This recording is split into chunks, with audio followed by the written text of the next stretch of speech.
राधा को माता पिता उससे बहुत प्यार करते थे। सौतेली बहन रोशनी जो देखने में काली थी, इसीलिए उसे कोई पसंद नहीं करता। आज जब दोनों बहनों की शादी है, तब राधा को 1 लाख का लहंगा मिला और रोशनी को कुछ मिला ही नहीं। रोशनी बस बैठकर ये सोचने लगती है, मेरे पास तो कुछ भी नहीं है, शादी का लहंगा भी नहीं है, क्या पहनकर मंडप में जाऊंगी। रोशनी के पास लहंगा तो दूर, एक अच्छी साड़ी तक नहीं थी। बचपन से उसके साथ यही होता आया है। रोशनी की माँ रोशनी को जन्म देते ही मर गई थी। रोशनी काली पैदा हुई थी, ये देखकर उसके पिता सुरेश ने कहा था, अरे ये तो कोयले से भी काली है, ये कैसी बेटी पैदा कर दी है इसने। सुरेश को रोशनी पसंद नहीं आई, उसे काली बेटी नहीं चाहिए थी।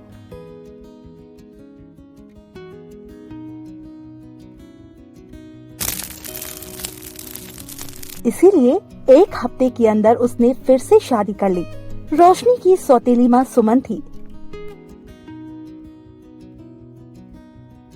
और सुमन ने 1 साल के अंदर एक गोरी बेटी को जन्म दिया, जिसके बाद सुरेश की खुशी का ठिकाना ही नहीं रहा।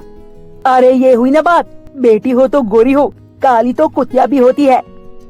सुरेश ने उसका नाम राधा रखा और राधा को माँ बाप दोनों का प्यार मिलने लगा।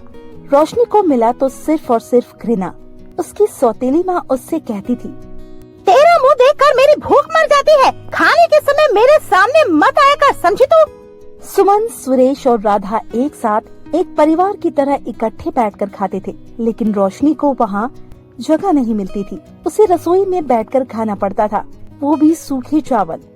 खाना खाते हुए रोशनी हर रोज रोते हुए अपनी माँ को याद करती थी। मेरे पास तो कुछ भी नहीं है, शादी का लहंगा भी नहीं है, मैं क्या पहनकर मंडप में जाऊंगी। माँ, आप मुझे अपने साथ लेकर क्यों नहीं गई?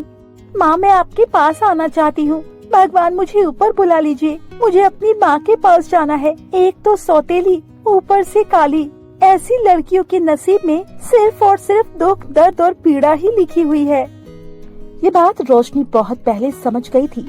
ऐसे ही वो बड़ी होने लगी।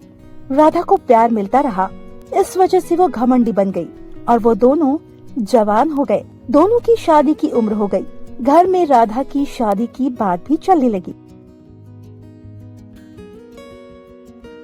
बेटी, अब तेरी शादी की उम्र हो गई है ना, तुझे शादी करनी होगी, उसके बाद तेरे बच्चे होंगे। हमारी बेटी शर्मा गई। वहाँ रोशनी आई और बोली, हाँ हाँ बहन, तू बहुत खूबसूरत लगेगी। रोशनी को देखकर राधा गुस्सा हो गई। आ गई तू, हमारी एक पल की खुशी भी तुमसे देखी नहीं जाती। अपनी गंदी शक्ल लेकर चली जा यहाँ से। लेकिन बहन, मैंने ऐसा क्या बोल दिया? पहली बात तो मुझे बहन कहना बंद कर, मैं तेरी बहन नहीं हूँ, तू इस घर की नौकरानी है, मैं कोई नौकरानी की बहन नहीं हूँ। चल भाग यहाँ से, जाकर खाना बना। अरे खाने से याद आया, कल राधा को देखने के लिए लड़के वाले आ रहे हैं। रोशनी, उनके लिए बहुत सारा खाना बनाना, समझ गई? जी पिताजी। रोशनी वहाँ से चली गई। अगले दिन राधा को देखने के लिए लड़के वाले आए। लड़के का नाम धीरज था।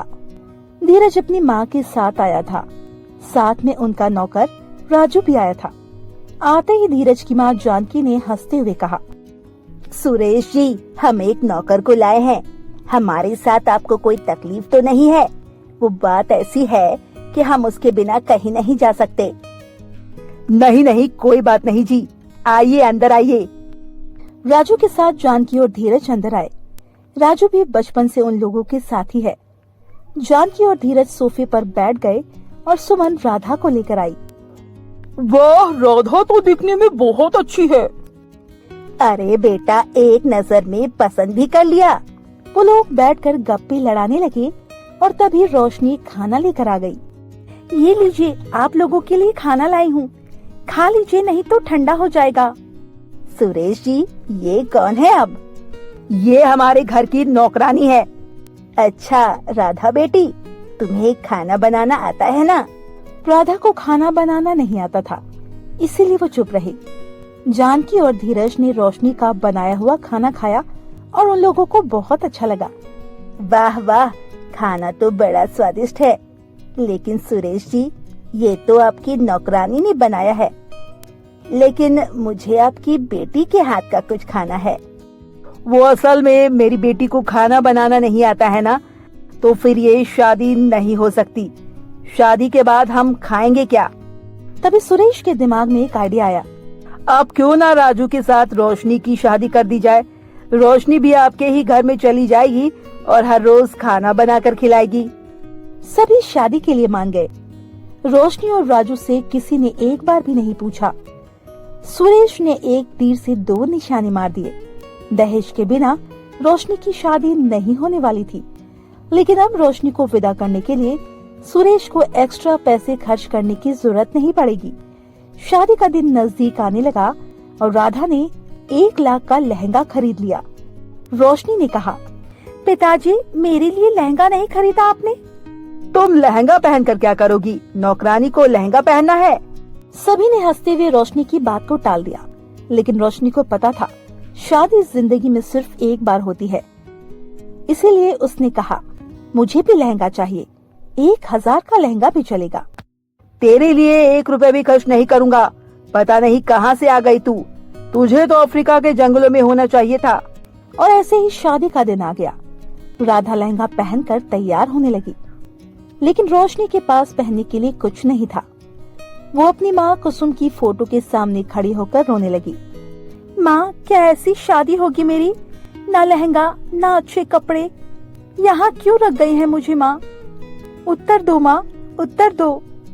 तभी अचानक से रोशनी को उसकी माँ की आवाज सुनाई दी, जैसे ही आकाशवाणी हो रही थी। बेटी, मैं तो तेरी माँ हूँ, तेरे बारे में तो मुझे सोचना ही पड़ेगा। बिस्तर के नीचे एक ट्रंक है, उसके अंदर मेरी शादी का लहंगा है, उसे निकाल कर पहन ले। माँ, तुम कहाँ हो? तेरे दिल में हूँ बेटी, अब जल्दी से लहंगा पहन ले।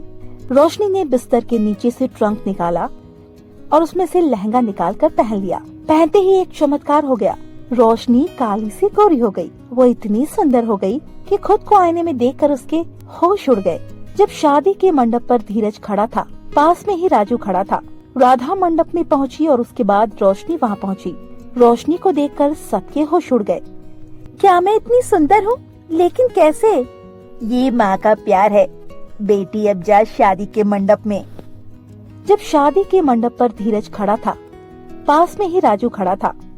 राधा मंडप में पहुंची और उसके बाद रोशनी वहां पहुंची। रोशनी को देखकर सबके होश उड़ गए। क्या? गोरी कैसे हो गई? क्या ये नौकरानी इतनी सुंदर? ये तो राधा से भी सुंदर हो गई है। रोशनी ने राजू का हाथ पकड़ा और अचानक से राजू भी लंबा और गोरे मर्द में बदल गया। उसने कहा, अब मालिक पता नहीं मुझे क्या हो गया, लेकिन मैं अब से आपके घर में काम नहीं कर सकता। राजू और रोशनी वहाँ से भाग गए। उन दोनों ने कहीं और जाकर मंदिर में शादी कर ली। यहाँ जानकी और धीरज को जब पता चला कि रोशनी सुरेश की नौकरानी नहीं बेटी है, तब उन्होंने शादी से इनकार कर दिया। राधा अंदर से टूट गई। रोशनी अपनी माँ की आशीर्वाद से राजू के साथ बहुत दूर जाकर घर बसाया और वो दोनों लहंगा बनाकर बेचने लगे। इस तरह से वो दोनों एक खुशहाल जिंदगी बिताने लगे और यहाँ राधा से किसी ने शादी नहीं की। वो 1 लाख का लहंगा लेकर पूरा जीवन कुंवारी ही रह गई।